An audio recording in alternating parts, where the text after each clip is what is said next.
Hello everyone, welcome to सपना study IQ. मैं हूं सपना और आज से हम शुरू कर रहे हैं इंडियन पॉलिटी की क्लास। अब दोस्तों, आप सोच रहे होंगे कि पॉलिटी हम क्यों पढ़ें, पॉलिटी उन्हें पढ़ना चाहिए जो किसी एग्जाम की तैयारी करते हैं। तो मैं आपसे एक सिंपल सवाल पूछती हूँ कि जब आप सुबह न्यूज चैनल खोलते हैं, न्यूज पेपर खोलते हैं, तो आपको सबसे ज्यादा खबरें किस बारे में मिलती है? वहीं सरकार के फैसले, चुनावी वादे, सुप्रीम कोर्ट की जजमेंट और क्या मिलते हैं? यही सारे आधा यानी कि न्यूज़पेपर का आधा हिस्सा इसी से भरा रहता है। अब सोचिए कि अगर आपको पॉलिटी की नॉलेज नहीं होगी तो आप अपने ही देश की खबरों को कैसे समझ पाएंगे? पॉलिटी हर वो व्यक्ति के लिए जानना इंपॉर्टेंट है। मतलब हम अगर सशक्त नागरिक बनना है, हमें सशक्त नागरिक बनना है तो हमें पॉलिटी की जानकारी होना चाहिए, तभी हम अपने देश की खबरों को समझ पाएंगे। हम ये समझ पाएंगे कि क्या बाकी में ये जो पार्लियामेंट में बहस चल रही है, सरकार के फैसले आए हैं, वो समाज के हित में है, हमारे हित में है, इससे हमारा क्या फायदा होगा, क्या नुकसान होगा। जितनी भी पॉलिसी लागू होती है, जो नई योजनाएं आती है, तो उसका बेनिफिट हम कब समझेंगे? जब हमें मतलब बेसिक पॉलिटी की समझ होगी। तो इसलिए पॉलिटी स्टूडेंट के साथ में उन सब लोग के लिए जरूरी है जो कि अपने देश की पॉलिसी को समझना चाहते हैं। एक सशक्त नागरिक बनना है हमें। तो आज की हम पहली क्लास को शुरू करते हैं और पहला जो हमारा क्लास है, इसमें हम सबसे पहले स्टेप पर बात करेंगे कि पॉलिटी और कॉन्स्टिट्यूशन क्या है। क्योंकि अक्सर लोगों को कंफ्यूजन होता है कि क्या राज्य व्यवस्था और संविधान एक ही शब्द है? संविधान मतलब राज्य व्यवस्था और राज्य व्यवस्था मतलब संविधान। तो मैं आपको बताऊंगी कि नहीं, ये दोनों दो अलग अलग शब्द हैं और दोनों का मतलब भी अलग अलग है। अब समझते हैं, स्टेप 1 हम स्टार्ट करते हैं। पहला स्टेप में हम समझते हैं कि ये दोनों में अंतर क्या है। तो हमारा जो ये क्लास है ये किसका है? भारतीय राज्य व्यवस्था एंड संविधान का।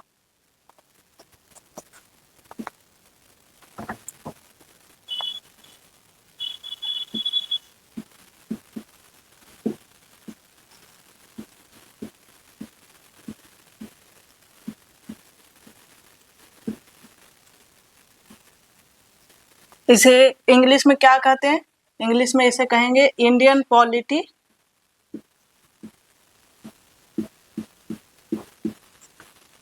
And constitution.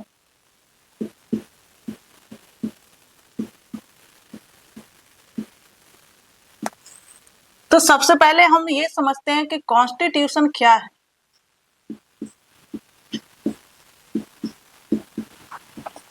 तो एक तरफ हम कॉन्स्टिट्यूशन लेते हैं और दूसरी तरफ पॉलिटी, और उसके बाद दोनों की तुलना करके हम समझते हैं, जिससे कि हमें बेसिक टू एडवांस लेवल की क्लियरिटी आए।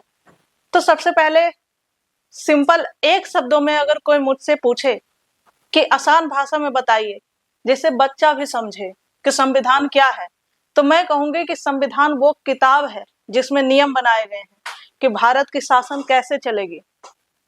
तो यानी भारत की शासन कैसे चलेगी, इस नियम का जो प्रावधान है जिस किताब में है वो हमारा संविधान है, वो भारतीय संविधान है। जिस किताब के आधार पर भारत का शासन चले वो भारतीय संविधान, जिस किताब के आधार पर अमेरिका का शासन चले वो अमेरिकी संविधान है।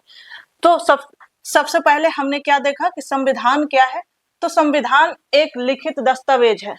अगर इसको हम और थोड़ा और डीप में जाए तो हम कह सकते हैं कि संविधान एक लिखित दस्तावेज है। संविधान उन प्रावधानों का समुच्चय है जिसके आधार पर किसी देश का शासन चलाया जाता है। मतलब हम लिख लेते हैं, जैसे संविधान लिखित दस्तावेज है।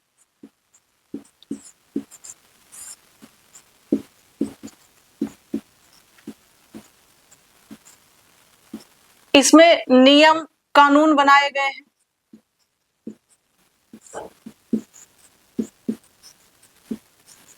कि देश का शासन कैसे चलेगा।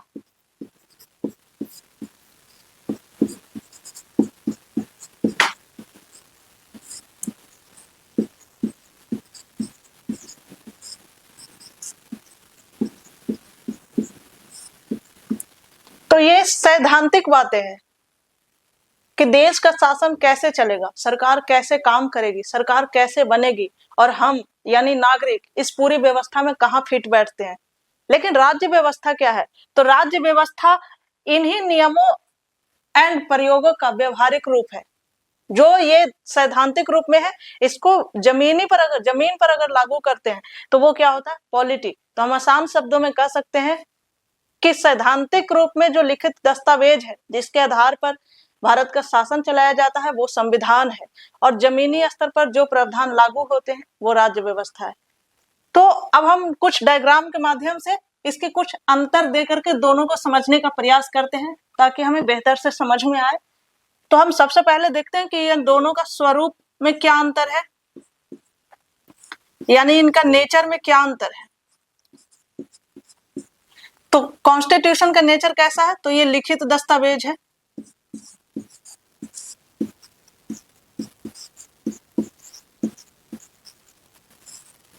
पॉलिटी क्या है? तो ये इसका व्यवहारिक प्रणाली है।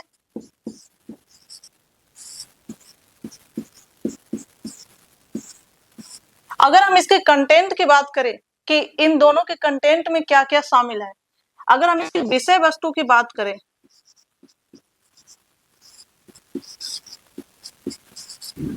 विषय वस्तु यानी कंटेंट की अगर हम बात करें तो इसमें क्या शामिल है? तो इसमें शासन के लिए मूलभूत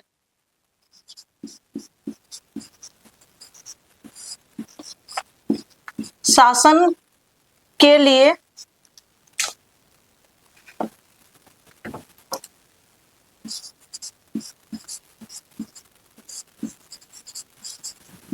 मूल नियम और कानून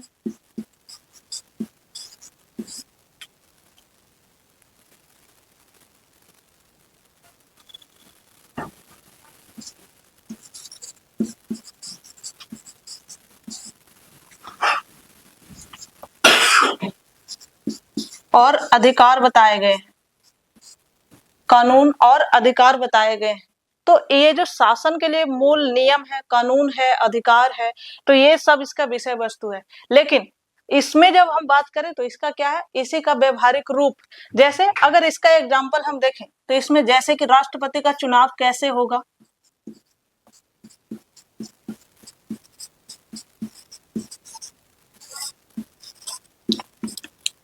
राष्ट्रपति का चुनाव कैसे,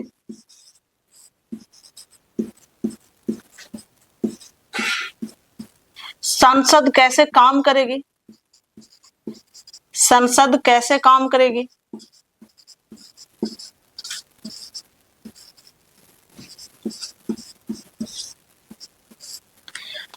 तो ये सब इसमें बताए गए हैं संविधान में।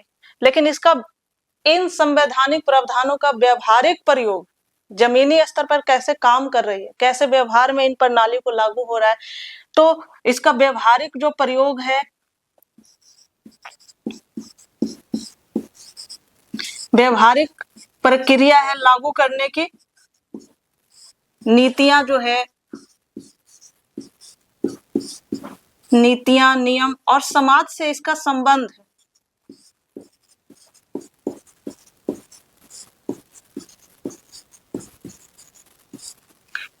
और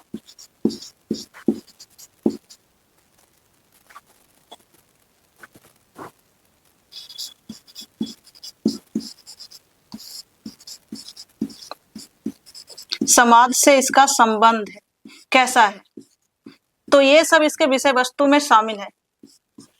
अब हम अगर बात करें कि एक उदाहरण देकर अगर हम समझते हैं कि संविधान और पॉलिटी में क्या अंतर है, तो आप लोगों यहाँ तक देख लिए। अगर आप इसे स्क्रीनशॉट लेना चाहें तो स्क्रीनशॉट ले सकते हैं। तो अब हम इसे एक एग्जाम्पल के थ्रू हम समझेंगे।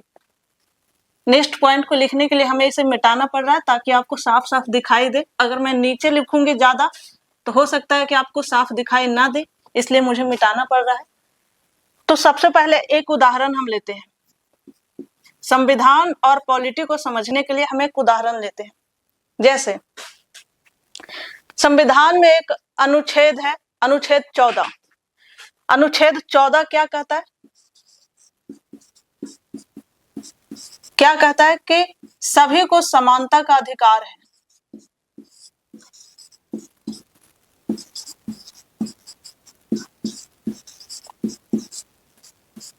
यानी कि अनुच्छेद 14 कहता है कि किसी भी व्यक्ति के साथ भाषा, जन्म, नस्ल, धर्म, किसी भी आधार पर किसी भी प्रकार का भेदभाव नहीं किया जाएगा। संविधान की नजरों में सब समान है। लेकिन पॉलिटी क्या कहती है? पॉलिटी कहती है कि समाज में असमानता कैसे बनी रहती है। ये बताती है कि समाज में असमानता कैसे बनी रहती है, क्योंकि ये जमीनी स्तर पर लागू होता है। तो इसीलिए पॉलिटी हमें व्यवहारिक ज्ञान देती है कि सिद्धांत में तो लिखा हुआ अच्छी बात है, लेकिन व्यवहार में कैसे ये असमानता समाज में बनी है।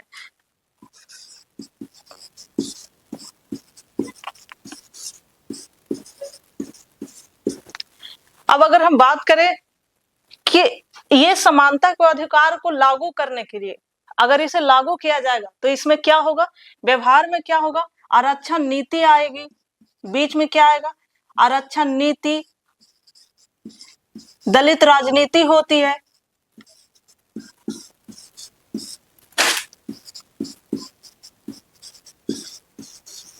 और तो और सुप्रीम कोर्ट सक्रिय होकर के जजमेंट सुनाता है, फैसला आता है। तो हम कह सकते हैं कि सुप्रीम कोर्ट के फैसले, तो ये सब क्या है, ये सब पॉलिटी है। तो यहाँ पे हम 3-4 बिंदु से हम समझने का प्रयास किए, 3-4 पॉइंट से हम समझने का प्रयास किए कि पॉलिटी और कॉन्स्टिट्यूशन में बेसिक अंतर क्या है। तो सबसे पहला अंतर तो यही है कि संविधान क्या है, तो संविधान लिखित दस्तावेज है सैद्धांतिक रूप में। पॉलिटी क्या है, तो उसका व्यवहारिक प्रणाली है, यानी जमीनी स्तर पर वो कैसे काम कर रहा है, ये पॉलिटी है। कंटेंट की बात करें तो इसमें कंटेंट जो है, इसका कंटेंट है कि शासन कैसे चलेगी, सरकार कैसे बनेगी, सरकार कैसे काम करेगी, हम नागरिक कहाँ फिट आते हैं, ये सब इसके विषय वस्तु है। लेकिन व्यवहार में वो कैसे लागू हो रहा है, ये सब उसका है। एक उदाहरण से हम समझने का प्रयास किए इसको कि समानता का अधिकार संविधान देता है, लेकिन पॉलिटी राज्य व्यवस्था क्या कहता है कि समाज में असमानता बनी कैसे रहती है। अब जब वो व्यवहार में लागू होता है, ये प्रावधान जब व्यवहार में लागू होते हैं तो बीच में क्या आता है, आरक्षण नीति आती है, सुप्रीम कोर्ट के फैसले आते हैं, दलित राजनीति होती है। लेकिन अब हम बात करें कि इसका क्षेत्र कहां तक है, इन दोनों में किसकी अवधारणा ज्यादा व्यापक है। क्योंकि कई बार ऐसा होता है कि एग्जाम में स्टेटमेंट बना करके पूछ लिया जाता है, और पूछा भी है कि संविधान के अवधारणा राज्य व्यवस्था की अवधारणा से बड़ा है। तो हमें तो वहां पे यही लगता है कि संविधान से ऊपर तो कुछ नहीं है। सच में संविधान की अवधारणा से राज्य व्यवस्था का अवधारणा छोटा होगा। तो हम इसे, अगर हम इसके क्षेत्र की बात करें, इसके स्कोप की बात करें कि इन दोनों का क्षेत्र कहां तक है, तो इसका क्षेत्र सीमित है। ये केवल संविधान में जो वर्णित प्रावधान है वहां तक ही इसका क्षेत्र है।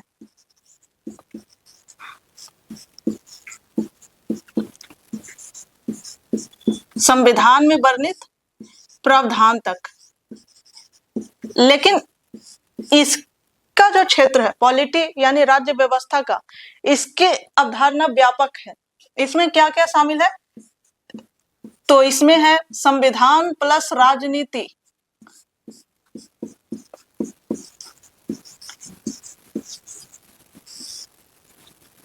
प्लस लोक नीति, नागरिक समाज,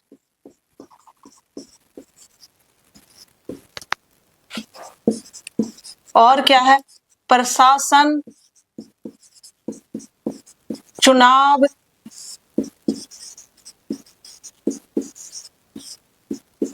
दल राजनीति इत्यादि, ये सब इसमें शामिल है। यानी राज्य व्यवस्था का संबंध सिर्फ संविधान से नहीं है, इसमें ये सारे विषय शामिल हैं। तो दोस्तों, हम यहाँ तक ये समझने का प्रयास किए कि संविधान और राज्य व्यवस्था में क्या अंतर है। अब हमारे मन में एक और सवाल आता है जो कि हमें दूसरे स्टेप की तरफ ले जाएगा। वो सवाल क्या है, हमारे मन में एक सवाल आता है कि जिस संविधान के बारे में आज हम पढ़ रहे हैं, जिस भारतीय संविधान के बारे में आज हम पढ़ रहे हैं, तो क्या वो 26 जनवरी 1950 को अचानक आ गया? तो हम कहेंगे बिल्कुल नहीं। तो ऐसी क्या परिस्थिति थी जब 1947 में देश आजाद हुआ, तो ऐसी कौन सी चुनौती थी जिसने ऐसे संविधान बनाने के लिए हमारे नेताओं को प्रेरित किया, तो हम उसकी हम हिस्टोरिकल बैकग्राउंड को जानने का प्रयास करेंगे। तो चलिए हम अब बात करते हैं किसके, संविधान के हिस्टोरिकल बैकग्राउंड की, कि कहां से इसकी नींव रखी गई।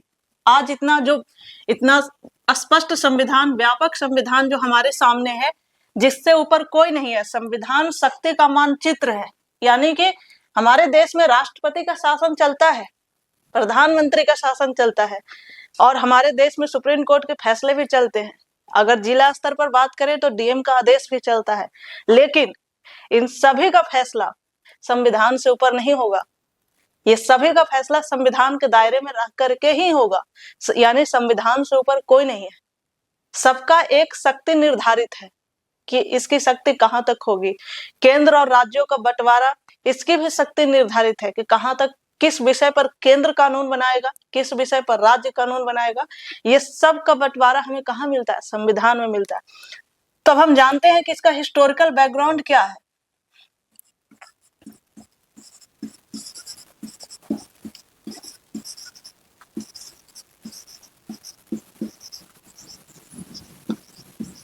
Historical background of constitution.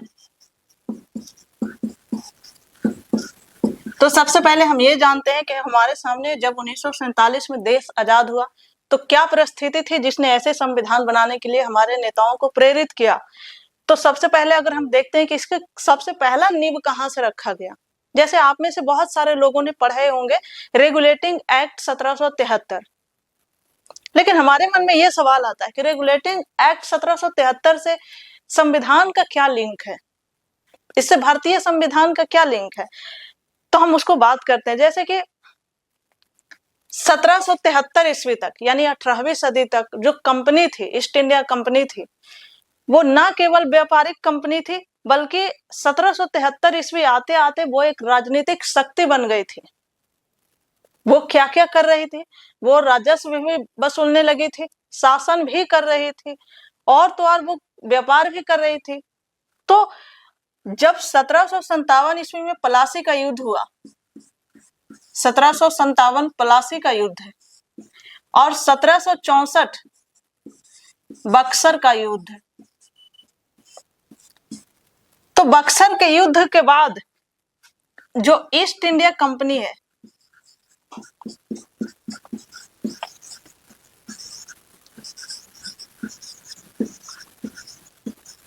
East India company को उड़ीसा, बंगाल और बिहार,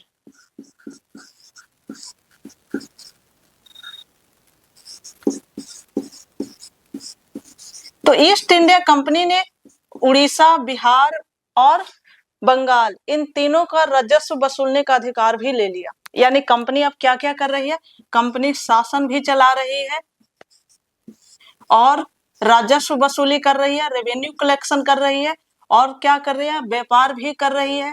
यानी कि ये सब काम कर रहा है।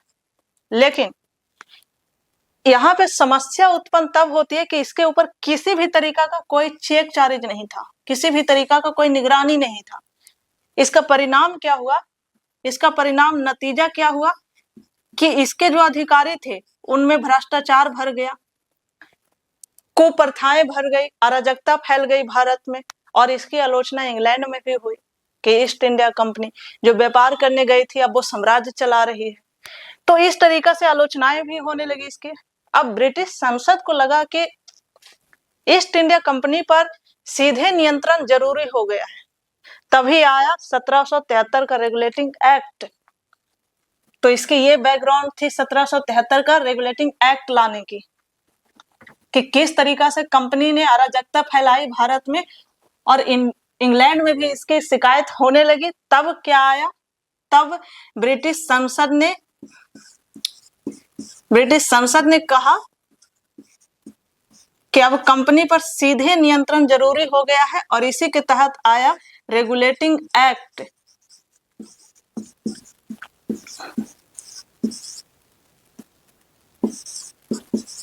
Regulating act of 1773। तो इस एक्ट के आने से क्या सुधार हुआ, क्या प्रावधान हुआ, हम इसकी एक एक करके बात करते हैं। तो सबसे पहले हम देखते हैं कि रेगुलेटिंग एक्ट ऑफ 1773, इसकी अगर हम बात करें कि इसमें क्या प्रावधान था, अगर इसके हम मेन प्रोविजन की बात करें,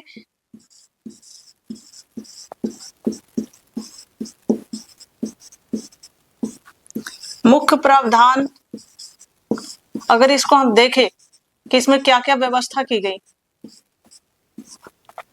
तो इतनी जो अव्यवस्था फैली थी कंपनी की तरफ से, इतनी अराजकता कंपनी ने फैलाई थी, तो सबसे पहला प्रावधान इसमें आता है। अब इसको मैं मुख्य प्रावधान को इसको मैं मिटा देती हूँ और एक एक करके मैं नंबर से लिखती हूँ। तो पहले नंबर पे मैं लिखती हूँ कि सबसे पहले इसने बंगाल के गवर्नर को क्या बना दिया, बंगाल का गवर्नर जनरल। अब ये क्या बन गया, बंगाल का गवर्नर जनरल।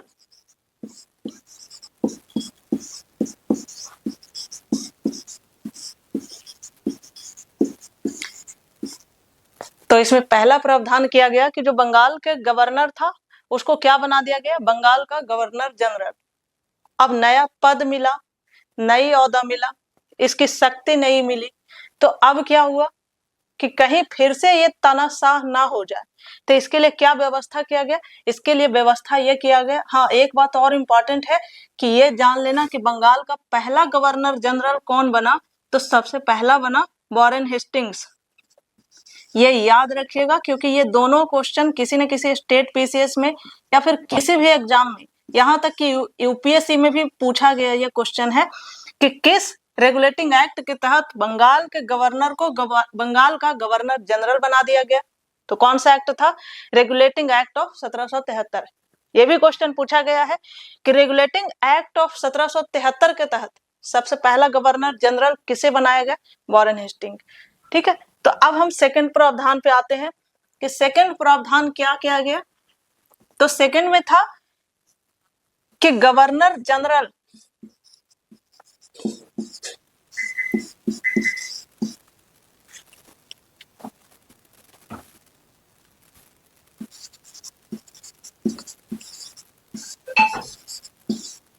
की कौंसिल यानी परिषद की स्थापना की गई।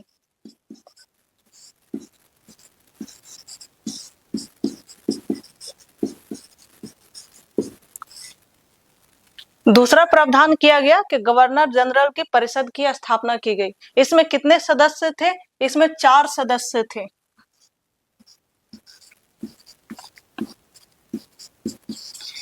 और इसमें क्या प्रावधान किया गया, इस काउंसिल में गवर्नर जनरल की जो परिषद बना, इसमें प्रावधान क्या किया गया, तो इसमें प्रावधान किया गया कि जो फैसला होता था, फैसला बहुमत से होता था।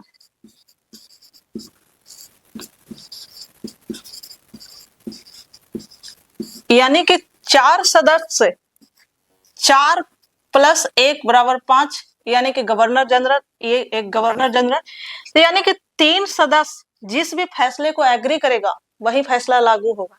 अगर उसमें गवर्नर जनरल शामिल नहीं भी है फिर भी वो फैसला लागू होगा। ये बाध्यता नहीं थी इस एक्ट में कि गवर्नर जनरल जिस फैसले को समर्थन देगा वही लागू होगा, नहीं। तो इसमें ये निर्णय हुआ कि फैसला बहुमत से होगी।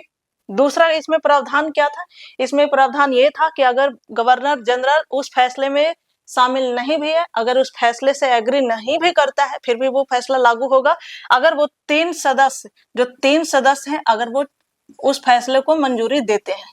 ठीक है, अब हम बात करते हैं इसमें तीसरा प्रावधान की बात करते हैं कि रेगुलेटिंग एक्ट ऑफ 1773 के तीसरा प्रावधान क्या किया गया। तो अगर हम अब तीसरे लिखने के लिए मुझे मिटाना पड़ेगा, तो मुझे उम्मीद है कि आप लोगों ने स्क्रीनशॉट ले लिया होगा। तो अब आप देखिए, मैं ऊपर लिखती हूं ताकि आपको साफ साफ दिखाई दे। अब तीसरे प्रावधान में क्या किया गया, तीसरे प्रावधान में किया गया कि कलकत्ता में, यानी कि कोलकाता, वर्तमान में कोलकाता, यहां क्या किया गया, सुप्रीम कोर्ट की स्थापना। और यह स्थापना कब किया गया था? तो 1774 ईस्वी में। याद रखिएगा, ये भी क्वेश्चन पूछा गया है कि किस रेगुलेटिंग एक्ट के तहत कोलकाता में सुप्रीम कोर्ट की स्थापना की गई थी और कब की गई थी? तो 1774 ईस्वी में एक्ट था, एक्ट रेगुलेटिंग एक्ट ऑफ 1773। और इसमें कितने सदस्य थे? तो इसमें एक चीफ जस्टिस,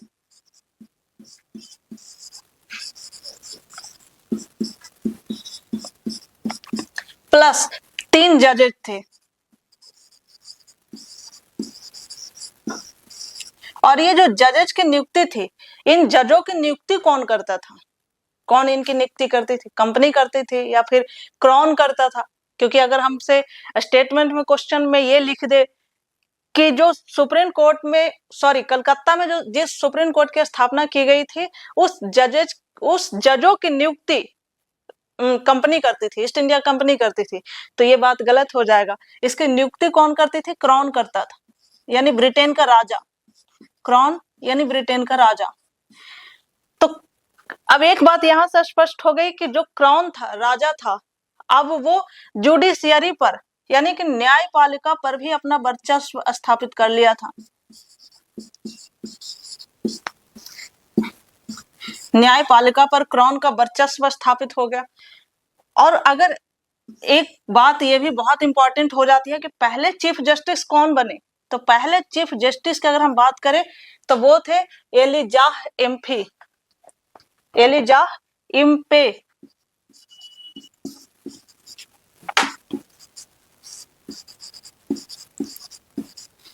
पहले चीफ जस्टिस बनने वाले हैं, एलिजाह इम्फे। तो ये तीसरे प्रावधान को हमने देखा डिटेल्स में। अब एक प्रावधान हम देखते हैं कि ये सारे प्रावधान तो कहाँ हो रहे हैं? ये तो इंडिया में हो रहे हैं। ब्रिटेन में, इंग्लैंड में क्या हुआ प्रावधान इस एक्ट के तहत? वहां क्या हुआ?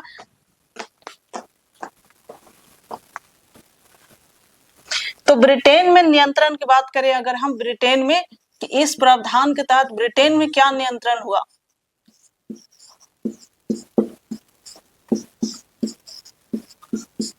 तो ब्रिटेन में नियंत्रण की अगर हम बात करें तो वहां पे बना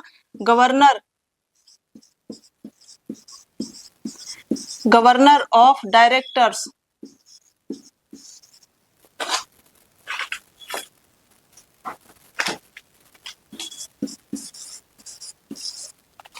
तो वहां ब्रिटेन में गवर्नर ऑफ डायरेक्टर्स एक नई संस्था बनी। और ये किसके प्रति उत्तरदायी था? तो ये भी क्राउन के पार्लियामेंट्री सिस्टम के प्रति इस पर नियंत्रण किसका था? तो क्राउन का पार्लियामेंट्री कंट्रोल था इस पे।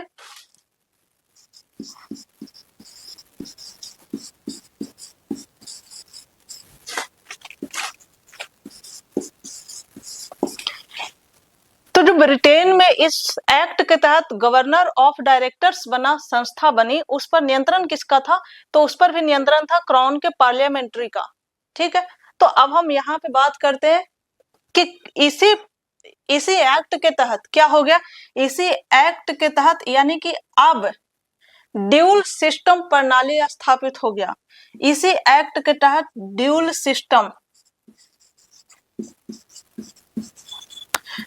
सिस्टम स्थापित हो गया। ये ड्यूल सिस्टम क्या होता है? ड्यूल सिस्टम, ये एग्जाम में भी पूछा गया है कि ड्यूल सिस्टम किस एक्ट के तहत आया था। तो ड्यूल सिस्टम का मतलब हुआ कि आप भारत पर नियंत्रण अब ना तो सीधे कंपनी का है ना सीधे क्राउन का है, दोनों का एक साझेदारी रिश्ता है, यानी दोनों का आपसे सामंजस्य है इसमें। तो उसी को क्या कहते हैं कि कंपनी प्लस क्राउन,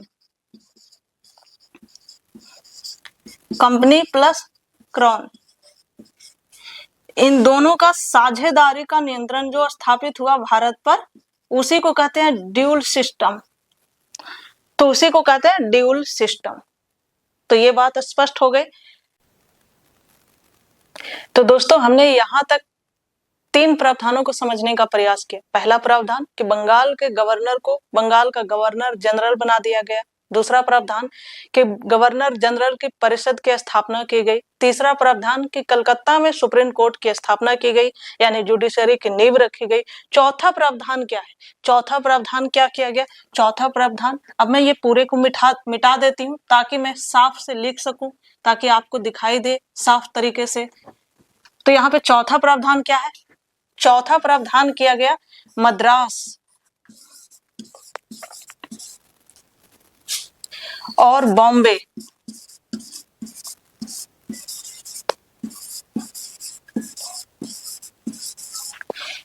मद्रास और बॉम्बे पर नियंत्रण। किसका नियंत्रण? तो बंगाल का।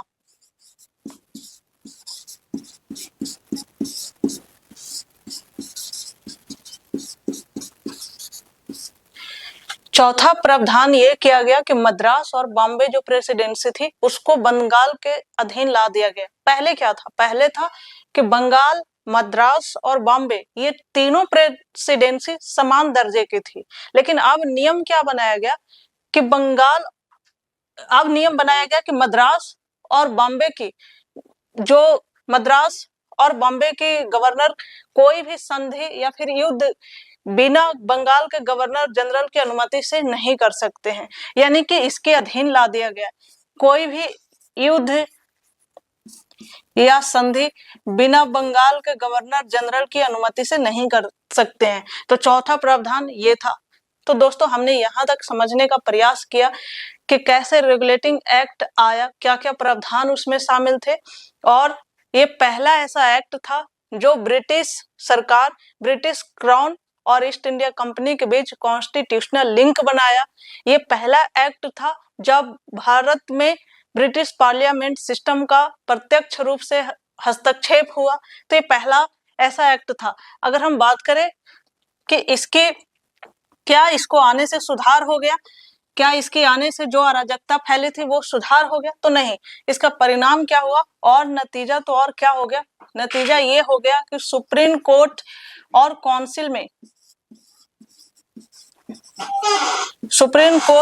काउंसिल में लगातार एक दूसरे से संघर्ष करते रहते थे। मतलब लगातार इन दोनों में विरोध बना रहता था। इन दोनों के बीच में क्या बन गया? विरोध बन गया। इन दोनों के बीच में हमेशा विरोध की स्थिति रहती थी। और क्या इसका परिणाम हुआ? और परिणाम हुआ कि जो गवर्नर जनरल की जो काउंसिल थी, जो गवर्नर जनरल की काउंसिल थी, उसमें भी बहुत ज्यादा विरोध हो गया। बहुत ज्यादा विरोध हो गया। फैसले लेने में कभी कभी ऐसा होता था कि वो फैसला लिया ही नहीं जा सकता था।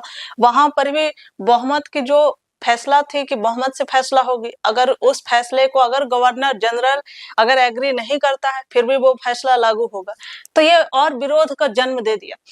तो इसको दूर करने के लिए कि ये सारे प्रॉब्लम कैसे सॉल्व होगी, तो इसको दूर करने के लिए अगला एक्ट आता है 1784 का पिट्स इंडिया एक्ट। तो दोस्तों इसको दूर करने के लिए इन सारी समस्याएं जो उत्पन्न हुआ, इसको दूर करता है 1784 का पिट्स इंडिया एक्ट।